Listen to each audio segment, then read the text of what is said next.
नीतीश कुमार पहली बार राज्यसभा के सदस्य बने हैं। नीतीश कुमार जी को खत्म करने का काम कर। अखिलेश जी ने कहा है कि चक्कर में ना पड़े, चुनाव नहीं होने वाले। देखिए, आजमगढ़ की सारी सीटें समाजवादी पार्टी जीतती है और आगे भी जीतने वाली है। सरकार कह रही है गैस की किल्लत नहीं है। क्या आपको समय से गैस सिलेंडर मिल रहा है? कैसे 27 का ये युद्ध जीतेंगे आप? फिरोजाबाद में समाजवादी पार्टी के सांसद अक्षय यादव जी फिरोजाबाद पहुंचे हैं, कार्यकर्ताओं से बातचीत की और मीडिया से रूबरू हुए हैं। सर, कई ऐसे सवाल हैं जो जनता से जुड़े हैं। समाजवादी पार्टी विपक्ष में है तो जिम्मेदारी बनती है जनता के मुद्दों पर चर्चा करना। तो कुछ सवाल मैंने नोट भी किए आपसे करने के लिए। आज यूपी में अंतिम मतदाता सूची का प्रकाशन हुआ है, फिरोजाबाद भी उसी में शामिल है।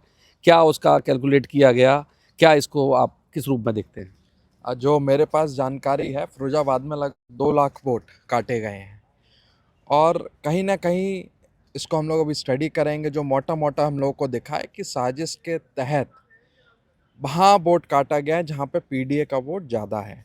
लेकिन इससे हम लोग सतर्क हैं, आने वाले समय में पुनः वोट बनवाने का काम करेंगे और जब चुनाव आएगा तो ये पीडीए बढ़ चढ़कर पार्टी के पक्ष में वोट डालने का काम करेंगे। राजभर जी का एक बयान आया है कि वो अगला चुनाव आजमगढ़ से लड़ेंगे।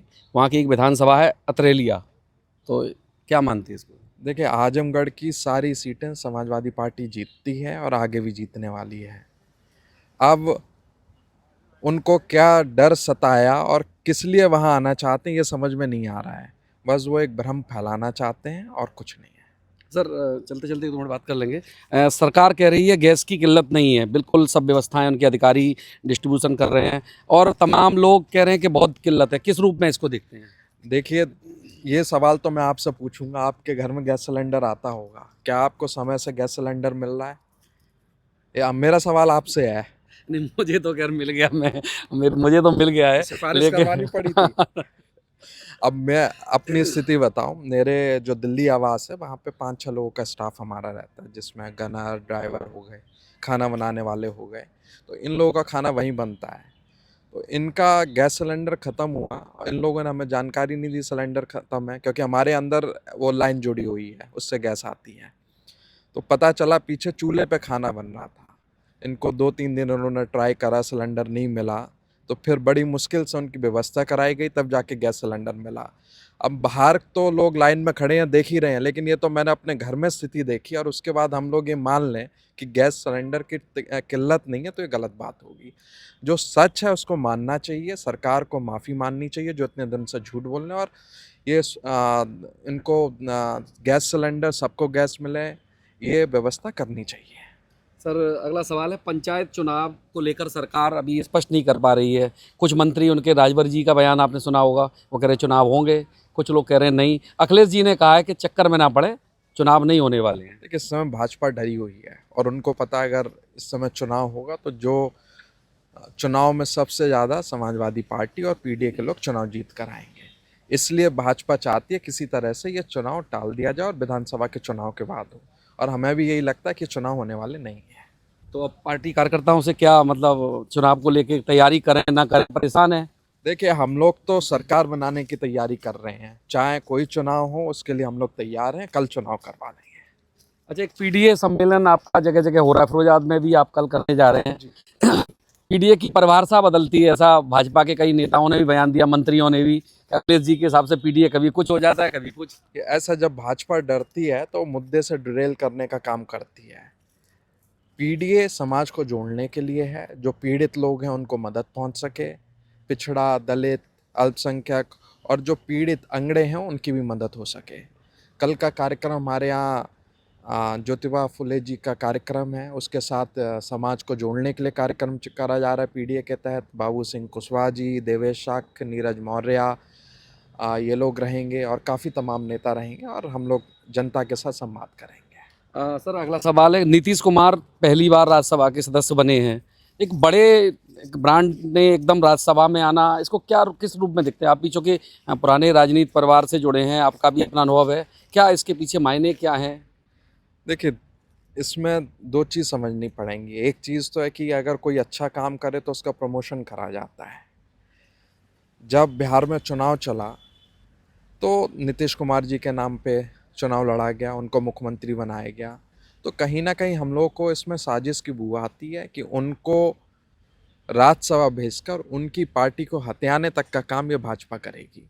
जिस जिस पार्टी ने भाजपा से हाथ मिलाया वो पार्टी खत्म हो गई है। अभी नीतीश कुमार जी का ये हाल करा इन्होंने, और आगे क्या पता चंद्रबाबू नायडू जी के साथ भी ऐसा ही करें।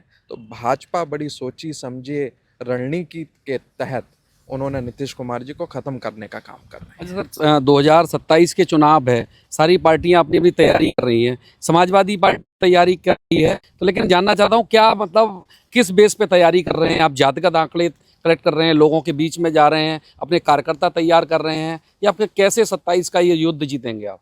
देखिए, हम लोग ग्राउंड लेवल पे तैयारी कर रहे हैं, बूथ स्तर पे अपनी तैयारी कर रहे हैं। जैसे अभी आपने देखा होगा जब ये वोट का काम चल रहा था तो हमारे कार्यकर्ता ज़मीन पर थे, जो हम लोगों को सूचना डेली मिलती थी कि आज इसका वोट कट गया, इसका नहीं बन रहा है। तो सबसे पहले तो वोट सही से बन जाए, कटे नहीं, गलत वोट ना कटे, माने सही वोट ना कटे। तो इस चीज़ में हमारा कार्यकर्ता व्यस्त रहा। उसके अलावा जो पिछड़े, दलित, अल्पसंख्यक, पीड़ित, अंगड़े हैं, जहाँ परेशानी में उनको मदद करने का काम हो गया। जहाँ विकास के कार्य अपने पास से हो सकते हैं उनको भी करवाने का काम हो गया।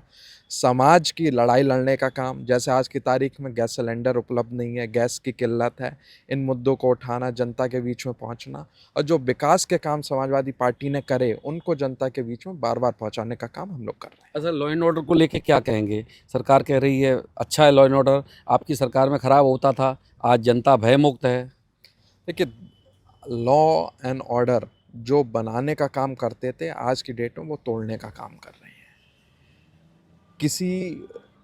कई घटनाएं तो ऐसी हुई, एक खबर हमने पढ़ी थी, 1-2 साल हो गए, गाजियाबाद की थी, कि एक ही माने जो 8-10 लोग थे, वो एग्जैक्ट नंबर याद नहीं है, और उनको एक ही पैर में एक ही जगह गोली मार दी गई। पुलिस का निशाना इतना अच्छा हो गया। तो इसमें सब उंगली उठती है। अगर किसी को पकड़ के किसी के पैर में गोली मारी गई है तो क्या ये न्याय हो रहा है? ये तो गुंडागर्दी है, खुली गुंडागर्दी है, और आज की डेट में ये सरकार गुंडागर्दी करवाती है। तो ये कानून व्यवस्था तो पूरी तरीके से फेल है। फिरोजाबाद में घटनाएं होती हैं लगातार, टूंडला में आज जहां हम लोग गए, हत्या कर दी गई, लेकिन आज तक उस आदमी पर कोई कार्रवाई नहीं हुई। पुलिस पीड़ित के घर तक नहीं गई। उसके पहले कुछ घटनाएं हुई, उन पर भी कार्रवाई होती तो है, लेकिन जांच के बाद वो ख़त्म हो जाती हैं। तो कहीं ना कहीं पुलिस गुंडों को बचाने का भी काम कर रही है, और प्रशासन के द्वारा ही दबाव बनाया जाता है, इसलिए कर रही है। सर, एक अंतिम सवाल, क्या मुद्दा आपने ऐसे चुने हैं चिन्हित मुद्दे जो यूपी में सपा को फायदा मिलेगा? जी बिल्कुल, जैसे बुलडोज़र चलाना, लोगों को जानबूझ के परेशान करना, ज़मीनों को हथियाना, भ्रष्टाचार, और जो वादे करे गए उनको पूरा नहीं करने, ये बड़े बड़े मुद्दे हैं जिनको लेकर हम जनता के बीच में जाएंगे। धन्यवाद सर। तो ये थे बहुत-बहुत समाजवादी पार्टी के सांसद अक्षय यादव जी। भारत समाचार से बातचीत की और तमाम मुद्दों पर आपने पक्ष रखा, चूँकि सदन में एक जो जनता के बीच की बात रखने का काम सांसद और विधायक का होता है, तो इनका मानना है कि जो ज़मीन से जुड़े मुद्दे हैं उनको लेकर सरकार से सवाल किए जाएं और जनता को अपने पास जोड़ा जाए, यानी कि जनता का जो हर ख्याल है वो सांसद को रखना चाहिए और बखूबी रखेंगे। कैमरा पर्सन अभय ठाकुर के साथ में जितेंद्र शर्मा, भारत समाचार सत्यमेव जयते।